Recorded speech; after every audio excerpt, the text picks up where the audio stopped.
Boa noite. Boa noite. Sancionada a lei que transforma importunação sexual em crime.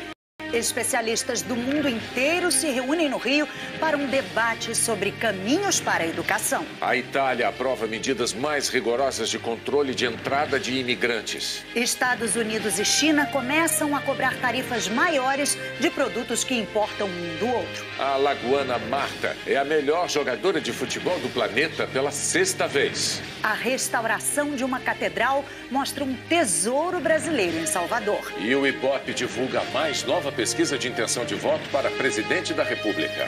Agora, no Jornal Nacional.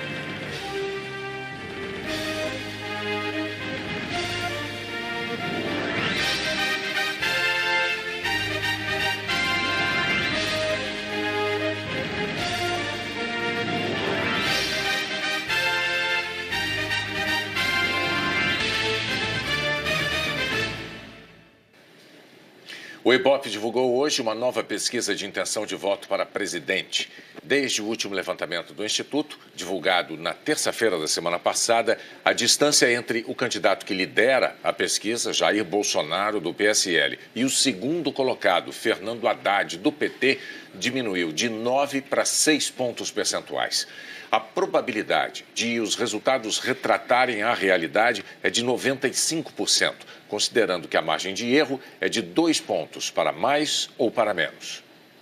Em agosto, Jair Bolsonaro, do PSL, tinha 20%. No início de setembro, oscilou dentro da margem de erro para 22%, depois cresceu para 26%, em seguida, oscilou para 28% e agora segue estável na liderança com os mesmos 28%.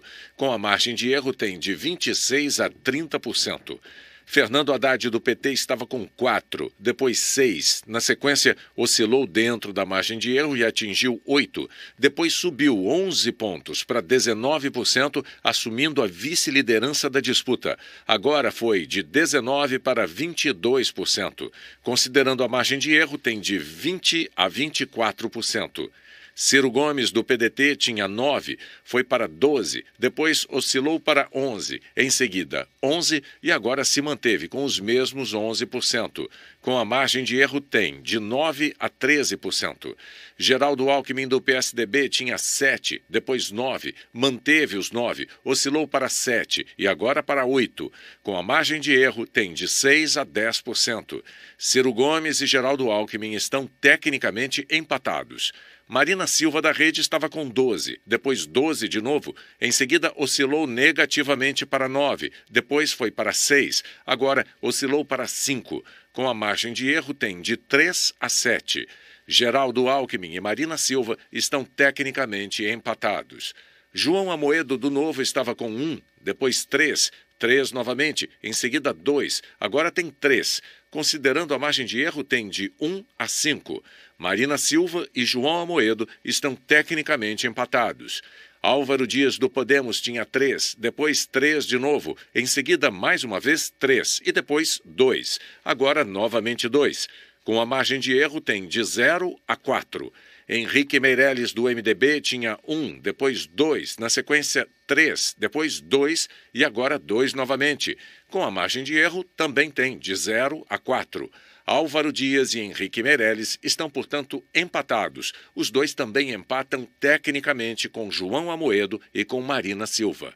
Guilherme Boulos, do PSOL, tinha 1%, depois 1%, oscilou para 0%, na sequência 0% de novo e agora tem 1%. Com a margem de erro tem de 0 a 3%. Ele está tecnicamente empatado com João Amoedo, Álvaro Dias e Henrique Meirelles e no limite da margem de erro com Marina Silva. Votos brancos e nulos somavam 29, depois 21, 19, em seguida caíram para 14 e agora são 12%. Os que não souberam ou não responderam eram 9, depois 7, de novo 7%, 7 novamente e agora são 6%. Cabo Daciolo, do Patriota, Vera Lúcia, do PSTU, João Goulart Filho, do PPL e José Maria Eimael, do Democracia Cristã, não pontuaram. O Ibope pesquisou novamente a rejeição. Neste levantamento, o Instituto pergunta: dentre estes candidatos a presidente da República, em qual o senhor ou a senhora não votaria de jeito nenhum? Os entrevistados podem citar mais de um candidato. Por isso, os resultados somam mais de 100%. Jair Bolsonaro tinha 44% de rejeição no início do mês, depois 41%, 42% e agora tem 46%. Fernando Haddad, 23%, depois 23% de novo, 29%, agora 30%. Marina Silva tinha 26%, depois 24%, 26% e agora 25%. Geraldo Alckmin, 22%, 19%, 20% e agora 20% novamente. Ciro Gomes tinha 20%, depois 17%, 19% e agora tem 18%. Henrique Meirelles aparecia com 14%, 11%, 12% e agora 11%. Cabo Daciolo tinha 14%, depois 11%, 11% de novo, agora 11% mais uma vez. Emael aparecia com 14%, 11%, 11% novamente e agora manteve os 11%. Guilherme Boulos tinha 13%, 11%, 10%, agora 11%. Vera Lúcia, 13%, depois 11%, 9% e agora 10%. Álvaro Dias, 13%, depois 9%, 10% e agora 9%. João Amoedo tinha 12%, 10%, 9% e agora de novo 9%. João Goulart Filho, 11%, 8%, 8% novamente e agora 9%. No início do mês, 1% disse que poderia votar em todos. Depois eram 2%, 2% novamente e agora de novo são 2%. Os que não souberam ou preferiram não opinar eram 10%, depois 11%, 9% e agora são 7%. O Ibope também pesquisou possíveis cenários de segundo turno. Em um segundo turno com Ciro Gomes e Jair Bolsonaro, 46% dos entrevistados responderam que votariam em Ciro, 35% em Bolsonaro, branco ou nulo 15%, não souberam ou preferiram não opinar 4%. Numa disputa entre Geraldo Alckmin e Jair Bolsonaro, 41% disseram que votariam em Alckmin, 36% em Bolsonaro, votos brancos e nulos 20%. 4% não souberam ou não opinaram.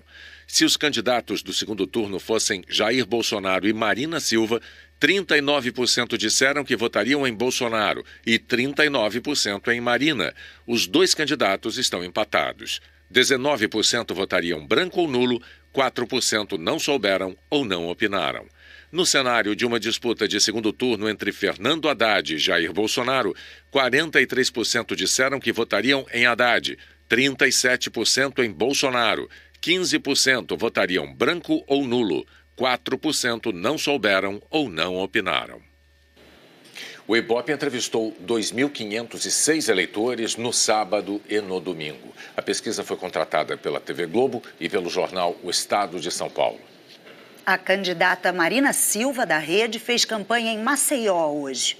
Pela manhã, Marina Silva deu entrevista a duas rádios em Maceió, a Rádio Gazeta de Alagoas e a Rádio Pajuçara. A candidata da Rede prometeu estimular o turismo no país, em especial no Nordeste, para ajudar na retomada da economia. Ela também falou sobre a importância do Rio São Francisco. Disse que vai dar prioridade à recuperação do rio, tratando o esgoto. Nós vamos tratar o esgoto.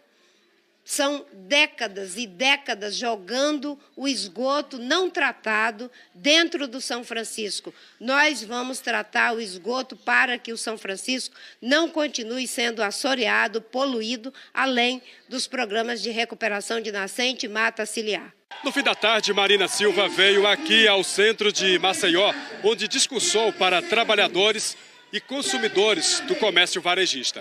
Ela disse que vai incentivar a produção de energia alternativa, como a energia solar. Geraldo Alckmin, candidato do PSDB, fez campanha no Rio e em São Paulo. Logo cedo, Geraldo Alckmin deu entrevista na Rádio Bandeirantes, em São Paulo. Ele defendeu o microcrédito para pequenos e médios empreendedores. Depois, viajou para o Rio. No Rio, a primeira parada do candidato Geraldo Alckmin foi aqui, no Mercadão de Madureira, tradicional ponto de comércio popular na zona norte da cidade. O candidato do PSDB andou pelos corredores do centro comercial, conversou com os comerciantes e prometeu simplificar o pagamento de impostos. Disse ainda que vai investir no transporte de massa. Nós vamos investir fortemente, apoiando os estados e as prefeituras para poder expandir a rede de trens metropolitana e até para grandes cidades do interior. Não vai ser com automóvel, nós vamos melhorar com trem, com metrô, com corredores de ônibus de alta capacidade. Depois, ele fez uma caminhada na Tijuca, também na zona norte da cidade.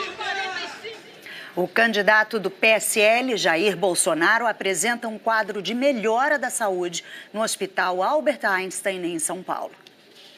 Com boa evolução clínica, Jair Bolsonaro já não precisa mais dos cuidados da unidade semi-intensiva e, desde ontem, se alimenta com dieta leve.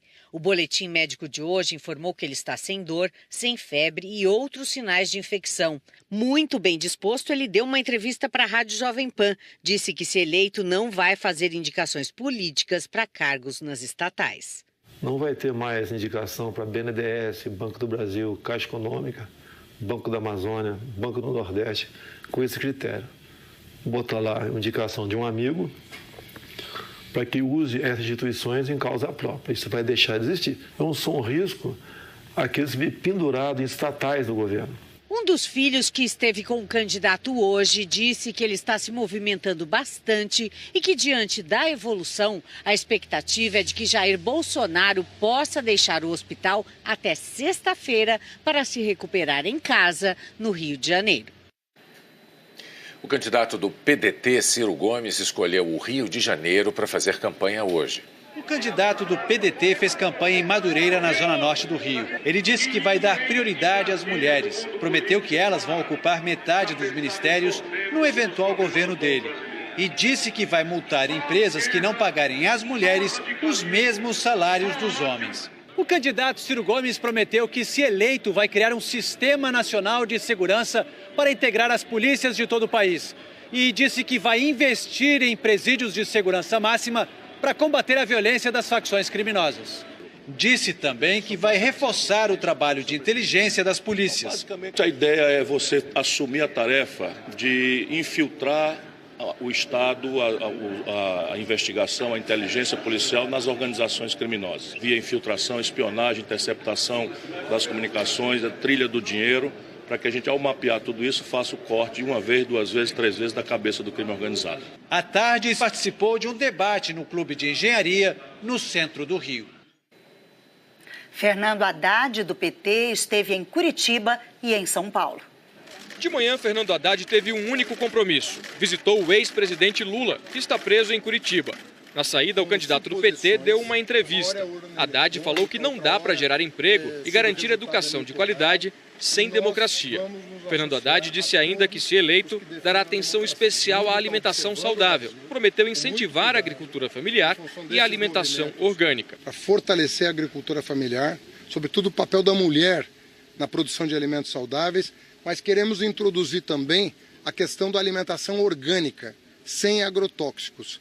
Então nós vamos ampliar a aquisição de produtos orgânicos para toda a merenda escolar no Brasil. Entendemos que a agroecologia é um caminho de alimentação saudável. Agora à noite, Fernando Haddad participa de um ato neste clube da Avenida Paulista, onde vai apresentar o programa de governo dele a educadores e cientistas. Na chegada, Haddad prometeu recuperar o Ministério da Ciência e Tecnologia e disse que vai investir 2% do PIB em ciência.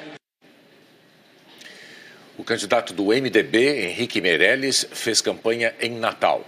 O primeiro compromisso de Henrique Meirelles foi uma entrevista à Rádio 96 FM. Em seguida, o candidato do MDB teve um encontro com empresários locais. Ele disse que vai dar prioridade a políticas de desenvolvimento regionais para a economia e prometeu ajustar as contas públicas. Além de falar sobre a reestruturação da economia, Henrique Meirelles também destacou a importância dos investimentos em segurança pública. Meirelles disse que vai reequipar as polícias e implantar um sistema unificado de informação. Com efetivo, com treinamento, nós vamos sim com uma ação forte da Polícia de Fronteira e, finalmente, tratado e negociação dura com os países vizinhos.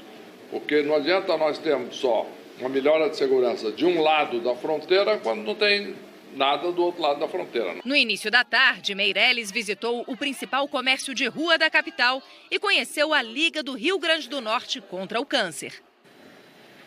A dívida pública subiu quase 1% em agosto por causa do pagamento de juros. O endividamento do governo dentro e fora do Brasil atingiu 3,785 bilhões de reais, um aumento de quase 37 bilhões de reais em um mês. A alta do dólar fez os brasileiros gastarem menos no exterior pelo terceiro mês seguido, uma queda de 20% em relação ao mesmo período do ano passado.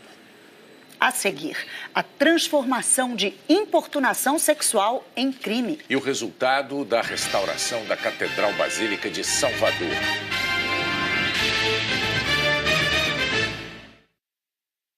(72 horas Móveis Linhares. Super ofertas com até 25% de desconto. Olha só. Celular Asus 64 GB dual câmera frontal de 20 mais 8 megapixels, 10 vezes de R$ 119,90. Forno elétrico Philco 46 litros, 10 vezes de R$ 32,90. Lavadora Sugar 10 quilos, 10 vezes de R$ 37,90. Painel Neblina Slim Café de 10 vezes de R$ 29,90. Corra e aproveite porque são apenas 72 horas. Móveis Linhares, lugar de gente feliz. Hoje, depois do Jornal Nacional, Laureta sabe que tem um traidor dentro da própria casa. Eu, Laura? Logo eu? Eu já lhe dei todas as provas de confiança, Laura. Se não foi você, seria quem? Segundo o Sol. E logo depois, a história que emocionou o Brasil em formato de longa-metragem. Ela tá chocada, eu vou operar! Sob pressão, heróis da emergência em tela quente.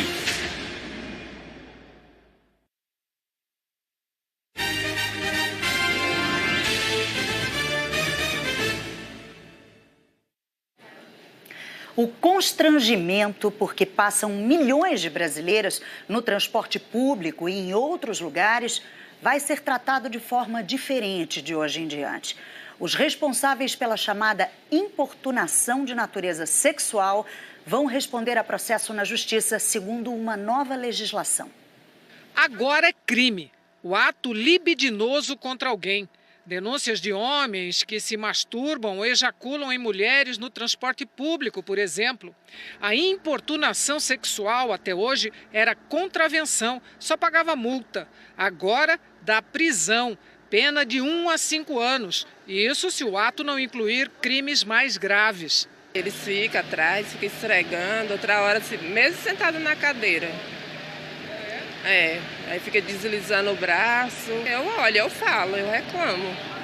Eu falo para a pessoa. Muitas pessoas encostam na outra e fica assim, aproveitando pelo fato de estar cheio. A lei foi sancionada hoje pelo presidente interino Dias Toffoli. O presidente do Supremo Tribunal Federal substitui Michel Temer, que está em Nova York. O texto também aumenta as penas nos casos de estupro coletivo, quando cometido por 2 ou mais pessoas. Divulgação de imagens de estupro ou cenas de nudez, sexo ou pornografia sem o consentimento da vítima prevê prisão e, dependendo do caso, pode ter pena elevada. Os frequentes casos de abuso, atos libidinosos contra mulheres, especialmente em ônibus, no metrô, exigiram a mudança na lei. Não estavam previstos no Código Penal e, por isso mesmo, não podiam ser devidamente punidos. Foi o caso do ajudante de serviços gerais Diego Ferreira de Novaes, de 27 anos. No ano passado, ele ejaculou em uma mulher dentro de um ônibus em São Paulo.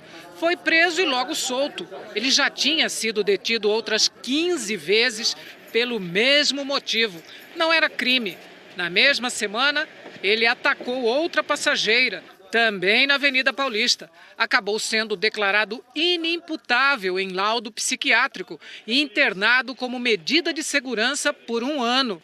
Para proteger as mulheres, já havia vagões exclusivos em trens e metrôs, mas faltava tipificar o crime para acabar com a impunidade. Eu tenho uma filha de 15 anos, então me preocupo bastante com isso. Sabia que agora virou crime? Acha que isso vai mudar? Porque aí a pessoa fica com medo, né? Tipo uma prisão. Então pode ser que faça diferença. polícia do Rio prendeu hoje integrantes de 3 grupos de milicianos que aterrorizavam moradores na região metropolitana. Policial e bandido. O homem de boné preso hoje é sargento e chefe de uma milícia, como apontam as investigações. Os policiais prenderam 18 criminosos de 3 grupos diferentes de milicianos que dominam áreas em São Gonçalo e Maricá. A polícia diz que esses grupos são responsáveis por metade dos assassinatos na região. A justiça autorizou a gravação de conversas telefônicas deles. Olha só, eu já estou no problema, filho. Com mais de 50 homicídios. Você acha que esse probleminha de loja vai querer me prejudicar em algum bagulho? Isso aí é pinto pra mim. O Ministério Público diz que a milícia usa a violência para dominar o território e os serviços dentro de uma comunidade. E a lista é grande. Segurança clandestina a comerciantes, venda de botijões de gás e cigarros, serviços clandestinos de internet e TV a cabo. Eu reputo até o tipo de ação deles mais danosa ainda do que a do tráfico. São crimes realmente que atingem duramente essa população menos favorecida que está sob o jugo deles. A polícia investiga se policiais estariam ajudando esses grupos de milicianos a aumentar o domínio na região metropolitana do Rio. A suspeita é que PMs corruptos organizem operações para expulsar traficantes de comunidades e abrir caminho para a milícia. Há possivelmente envolvimento de policiais no sentido de dar cobertura para tomadas de boca de fumo, tomadas de área e o domínio pela milícia. Nessa ligação, um miliciano que já estava preso fala de dentro da cadeia com um comerciante sobre a participação de policiais. Eu tô pagando uma viatura aí para entrar aí direto, entendeu? Para os outros sentirem mais tranquilidade. Eu vou mandar eles aí dentro todo domingo ou todo sábado à noite. Aí eles vão parar, vão disfarçar, tomar um café aí, pega o dinheiro com você aí. E não há justificativa para não pagar. Que houve que a última quinzena que tu não pagou, mano? Tá tendo assalto pra caramba. É, filhão, mas é vagabundo pra c****. São Gonçalo todo assalto e todo mundo paga, cara. Você não é diferente de ninguém não, cara. Entraram em vigor hoje as tarifas maiores que os Estados Unidos e a China adotaram sobre produtos que um país vende ao outro. O contraste mostra como a relação comercial entre os Estados Unidos e a China é complexa. Enquanto o governo americano aplica uma nova tarifa sobre centenas de produtos chineses, trabalhadores na China produzem material de campanha para a reeleição de Donald Trump em 2020. As tarifas de 10% sobre 200 bilhões de dólares em importações chinesas entraram em vigor hoje. A partir de janeiro, os impostos podem passar a 25%. A China respondeu imediatamente com tarifas que vão de 5% a 10% sobre 60 bilhões de dólares em mercadorias americanas. O governo chinês acusou os Estados Unidos de praticarem o que chamaram de bullying comercial. A economia do mundo inteiro pode ser afetada negativamente com essa guerra entre os 2 maiores parceiros comerciais do planeta. E existem tantos produtos chineses aqui nos Estados Unidos que as tarifas vão aumentar o preço de milhares de itens para o consumidor desse país. De roupas, a eletrodomésticos, a equipamentos eletrônicos, a bicicletas como essas, tudo vai ficar mais caro. E isso não deve agradar aos eleitores americanos. O governo da Itália aprovou hoje um decreto polêmico que torna mais duro o acolhimento de imigrantes que entram ilegalmente no país. O novo documento prevê a expulsão imediata dos que cometeram crimes graves e dobra o período no qual refugiados possam ficar detidos, de 3 meses para até 6 meses, que é para facilitar o andamento de processos de deportação. A proposta limita a concessão de asilo por razões humanitárias, por exemplo, para aqueles que sobreviveram a um desastre natural ou que estão muito doentes. Mas o decreto ainda precisa ser debatido pelo parlamento e aprovado pelo presidente Sérgio Mattarella. O Papa Francisco esteve na Letônia e mandou um recado para os jovens. Ele pediu que as novas gerações enfrentem novas formas de opressão e também elogiou a resistência do país contra as ocupações dos nazistas e da então União Soviética. O giro pelos países bálticos termina amanhã. Ontem, na Lituânia, ao condenar movimentos de inspiração nazista, de perseguição aos judeus, o Papa disse que a sociedade precisa estar atenta a qualquer sopro de ressurgimento do antissemitismo. Hora da previsão do tempo para todo o Brasil. Boa noite, Maju. O que é que você destaca? Oi, Bonner. Boa noite para você, para a Ana e para todos. Começo falando que a primavera chegando ao sul do país. Nas últimas 24 horas, os maiores volumes se concentraram em cidades gaúchas como Tupanciretã, Caçapava do Sul, Encruzilhada do Sul e também teve um volume considerável aqui em Porto Alegre, viu? E 21 municípios relataram danos à Defesa Civil. Em Chapecó, Santa Catarina e Foz do Iguaçu, no Paraná, rajadas de vento atingiram aí mais de 100 km por hora. Também Pudera passou uma frente fria que estava a caminho aí do oceano, começou a canalizar esse vento úmido e quente do norte do país para o interior dos estados do sul, criando áreas de instabilidade. Essas áreas ganharam força por causa dessa baixa pressão aqui, que está lá no Paraguai. Ela levanta o ar, esse movimento favorece a formação de uma cadeia de nuvens de chuva, e não é qualquer nuvem não, é do tipo cumulonimbus, as famosas nuvens de tempestade, carregadas aí de raios, rajadas e granizo. Amanhã elas podem descarregar aí muita chuva, principalmente nessa área centro-oeste do Rio Grande do Sul, e também tem alerta de temporais para essa área laranja, aqueles temporais pacote completo, granizo, chuva forte, raios, rajadas de vento. Muita água mesmo deve rolar lá em Santa Maria e em Uruguaiana. Aqui sobra chuva para Porto Alegre, que vai ter 21 graus de máxima, Bonner. Bom, você deu muita atenção para a região sul, merecidamente. Merecida. Vamos ver as outras regiões então agora. Vamos lá, a gente tem aquelas pancadas que eu sempre digo aqui que jamais devem ser menosprezadas, apesar de serem isoladas, que atingem aqui boa parte da região norte, áreas também do centro-oeste. No nordeste, aquela chuva bem discreta, que não atrapalha em nada o dia, fica sol o dia todo e chuva discreta. Cuiabá, Campo Grande e Porto Velho serão aí as capitais com calorão e pancadona. Máximas variando entre 29 e 31 graus em Natal, no Recife e em Aracaju, chuva fraquinha nessas cidades. Quentura e secura em Goiânia, BH e São Paulo, onde a máxima vai ser de 33 graus. Para você, para Ana aí, Rio de Janeiro amanhece com 18 graus, à tarde dobra, máxima de 36, sol brilhando o dia inteiro aí no Rio, Bonner. Obrigado, Maria Júlia Coutinho. Até amanhã. Até amanhã, William Bonner. O clima de consternação provocado pelo incêndio do Museu Nacional no Rio deu visibilidade à segurança precária de edifícios que abrigam tesouros culturais brasileiros. Mas a Catedral Basílica de Salvador mostra que nem tudo é assim. É história, arte, cultura, um patrimônio cravado entre os casarões do Pelourinho. A catedral foi o quarto templo construído pelos jesuítas em Salvador. Abriu as portas em 1672. Agora, depois de um longo e minucioso trabalho de restauração, que custou quase 18 milhões de reais, volta a se mostrar assim, imponente.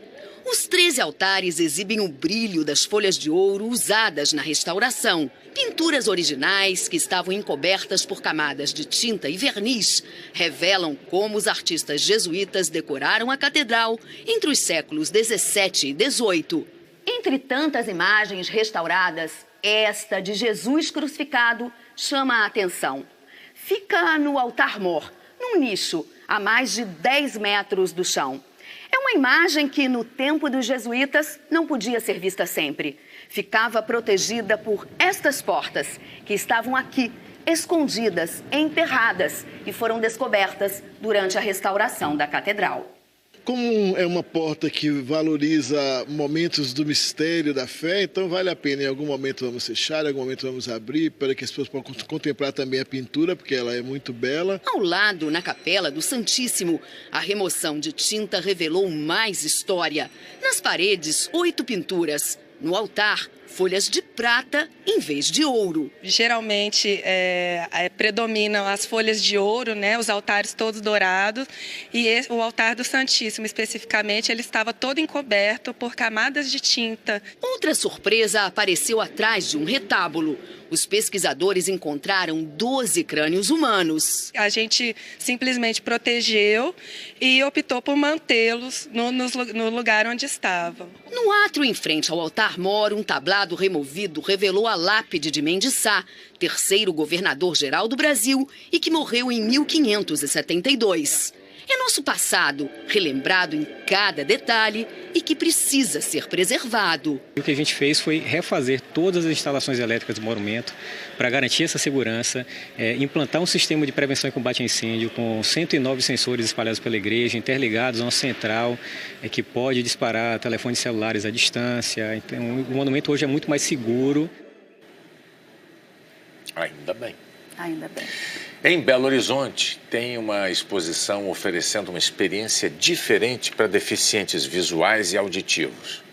A dona Regina não conseguia tirar os olhos da pintura. O trabalho, o brilho, as mãos, então a perfeição da pintura. Agora, imagine o que é uma exposição para o seu Flávio, que não enxerga. Mas aqui ele pôde ver a tela do italiano Tiziano do século XVI com os dedos, numa impressão 3D em resina. O patrono da obra, à direita do quadro, São Francisco à esquerda, embaixo, e no alto, a figura de Cristo. Isso está muito bem representado aqui em 3D. As peças em 3D ajudam a resolver um problema comum nas exposições de pintura para quem não consegue ver. É que o visitante não pode entrar em contato direto com as obras de arte. O toque pode danificar o material, a tinta, de quadros que resistiram há séculos e hoje estão preservados em museus. Nesta exposição em Belo Horizonte estão obras de mestres italianos, representando diferentes fases da vida de São Francisco de Assis. Quem não enxerga consegue entender até como as obras estão expostas. A sala é retangular. As paredes maiores estão pintadas na cor branca e as menores em azul. Quem não ouve nem fala, como a dona Valdete, também tem ajuda. Um intérprete de Libras explica detalhes das obras, dos artistas, das técnicas. Poder compreender a exposição lembra ela de histórias, e no caso aqui a história da igreja onde ela se casou e que tinham pinturas também. Nós queremos mostrar que existe necessidade de se pensar na inclusão de todos.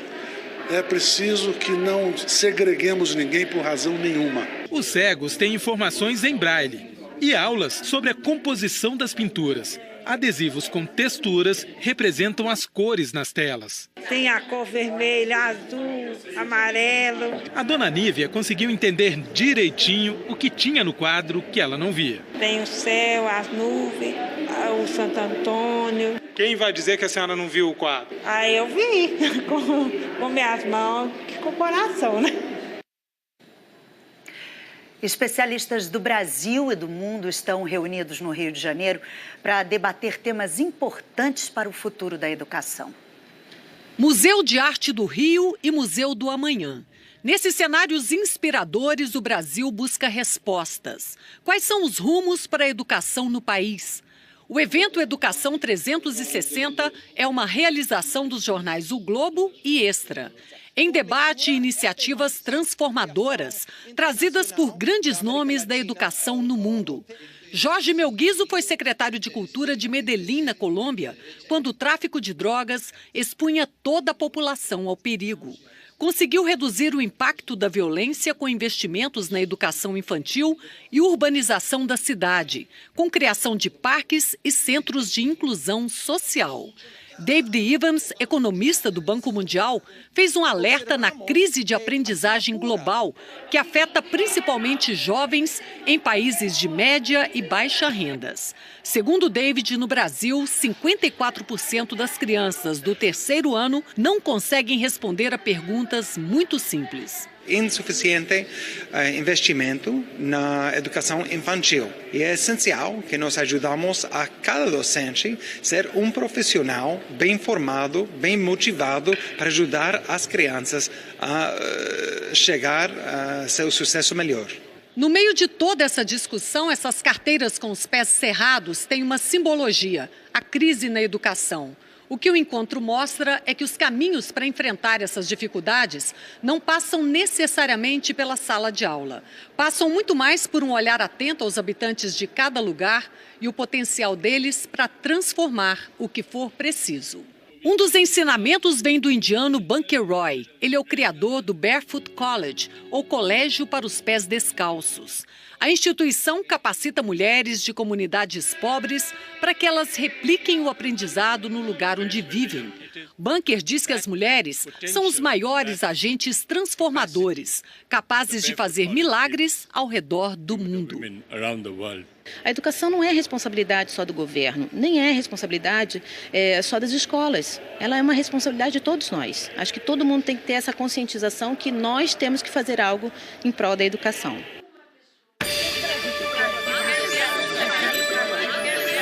Meu nome é Márcio Borges, sou de Altaraguaia, Mato Grosso. Poderia estar aqui mostrando as belezas da minha cidade, mas eu seria muito hipócrita em deixar a realidade de lado. Esse é o Brasil que eu não quero para o futuro. O Mato Grosso pede socorro. Aqui é o Gilmar Gomes, de Getulino, estado de São Paulo.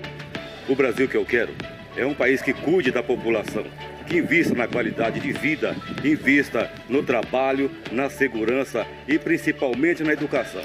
E dê um basta na corrupção. Carlos Alberoni fala aqui da comunidade Córrego do Curral, município de Rubelita. País que nós queremos para o futuro, país mais justo, com distribuição de renda. Nós somos do projeto Só para Elas, no município de Marilândia do Sul, estado do Paraná. O Brasil que queremos é que todas as mulheres não sofram com agressões ou abusos, mas sim que sejam tratadas com respeito e igualdade. Que o esporte seja um fortalecimento em nossas vidas como fonte de disciplina, saúde e principalmente qualidade de vida. Regina Ferrari, cidade de Santana de Parnaíba. Quero esse rio Tietê limpo, despoluído, para que os sapos e peixes voltem para matar 90% das larvas dos mosquitos. E quero isso para o Brasil todo. A Érica de Claraval, Minas Gerais. O que eu quero para o meu futuro país é que nesse ano político administrar o país e eu ter orgulho de ter meu título de eleitor. Meu nome é Selma, eu sou de Aracaju, Sergipe. Eu estou falando de dentro do Hospital João Alves Filho. Eu não quero esse Brasil para mim, para você, nem para ninguém. Olha aí a calamidade das pessoas. É isso aí que o Brasil está nos oferecendo. Vejam aí.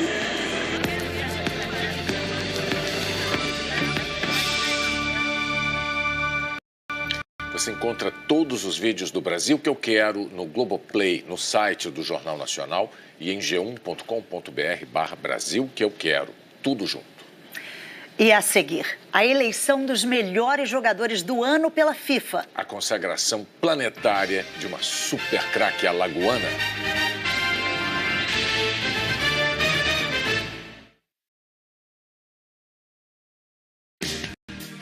Amanhã, depois do Bom Dia Brasil. Um alerta provocada por frituras. Isso é perigo. Perigo mesmo. Tem dicas de como fritar de forma segura e eficiente. Boa, Ana Maria. Em seguida... Você sabia que jovens estão pegando tuberculose ao compartilhar o bucal do narguile? E ainda... Vão estar com a gente o autor Felipe Camargo, a jornalista Bárbara Coelho, e a música vai ser com Sorriso Maroto em sua formação original, com Bruno Cardoso no vocal.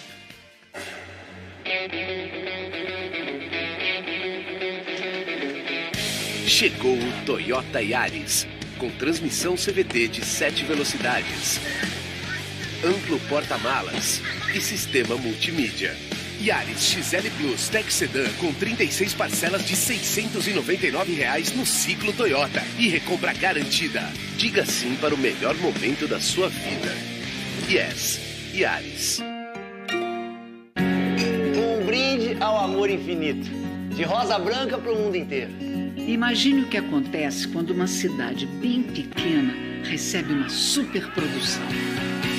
Tudo que acontece no filme eu sei primeiro. Inclusive, a gente vai trabalhar como atriz. Eu como atriz, a Michelle vai ser figurante. Amanhã, estreia. Ô, Alain, tem papel pra mim no seu filme, não?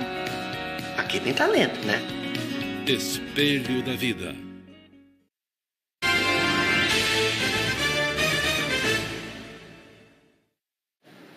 O Campeonato Brasileiro de Futebol ganhou doses extras de adrenalina com os jogos de ontem e de anteontem. A briga pela liderança ficou acirradíssima. O Flamengo precisou de todos os centímetros de sorte para voltar a se aproximar do líder. A sofrida vitória sobre o Atlético Mineiro deu esperanças. A regularidade do Internacional impressiona. O empate fora de casa com o Corinthians ajudou a reforçar a confiança de um time que há 10 rodadas se mantém entre os 3 melhores. Um fôlego que o líder tenta recuperar. O empate em casa com o América Mineiro permitiu a aproximação dos rivais. Para o Palmeiras, a rodada foi muito boa. Uma campanha que melhorou demais a partir do segundo turno. Na segunda metade do torneio já foram 17 pontos. E a vitória contra o Sport ajudou a embolar a disputa pelo título. Desde que o Brasileirão passou a ser disputado por pontos corridos, com 20 clubes, a competição nunca esteve tão intensa a essa altura do campeonato. Só 3 pontos separam o líder São Paulo do Flamengo, quarto colocado. Ao final da próxima rodada, qualquer um dos 4 pode aparecer na liderança. É um campeonato muito difícil, na minha opinião, o mais equilibrado do mundo todo. A nossa campanha está excelente até aqui. Ela não é boa, ela é muito boa, ela é excelente, mas até aqui. Nós estamos mostrando que nós temos chance, sim. Temos que perseguir o líder ou os líderes. Agora o São Paulo... Eu tento não pensar muito na sequência de jogos e trato de focar-me no próximo jogo porque tem que ser assim. Nesse Brasileirão tão disputado, as distâncias na ponta parecem um abraço apertado. A alagoana Marta conquistou hoje, pela 6ª vez na carreira, o título de melhor jogadora de futebol do mundo, segundo a FIFA. Um feito que craque nenhum conseguiu na história do esporte mais popular do planeta.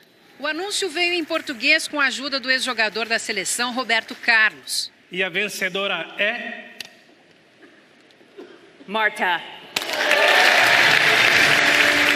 Aos 32 anos, Marta fez história ao ser eleita pela 6ª vez a melhor jogadora do mundo e superar Cristiano Ronaldo e Lionel Messi, que haviam vencido o prêmio 5 vezes cada. Entre homens e mulheres, a brasileira se tornou a maior vencedora da premiação da FIFA. E as pessoas falam para mim assim, você já esteve nessa posição tantas vezes e todas as vezes você se emociona. Eu só tenho a agradecer, isso é fantástico, realmente é um momento mágico. Obrigada. Depois de receber o troféu 5 vezes seguidas entre 2006 e 2010, Marta voltou a ser eleita a melhor do mundo 8 anos depois. Mas não foi só Marta quem superou Ronaldo. O croata Luka Modric venceu a disputa e acabou com um reinado de 10 anos do português e do argentino Lionel Messi. O último que havia conseguido esse feito tinha sido o brasileiro Kaká em 2007. O prêmio de hoje encerra uma temporada inesquecível para Modric, que venceu a Liga dos Campeões da Europa e o Mundial de Clubes pelo Real Madrid. Na Copa da Rússia, comandou a Croácia até a final e, apesar do vice-campeonato, ele foi eleito o melhor jogador do Mundial. Ainda entre os homens, o futebol brasileiro foi representado pelos laterais da seleção, Daniel Alves, do PSG, e Marcelo, do Real Madrid. Uma grande festa da elite do futebol mundial. E para Marta, um troféu que significa muito mais do que um prêmio pelo desempenho durante a temporada. É uma noite que coloca o feminino do lado do masculino, não tem exceção. Isso é fantástico. Te emociona? Muito. Que impressionante a história da Marta. Parabéns a ela. O Hexa veio muito merecidamente para ela. Logo mais, depois de Tela Quente, tem o Jornal da Globo. Boa noite. Boa noite, até amanhã.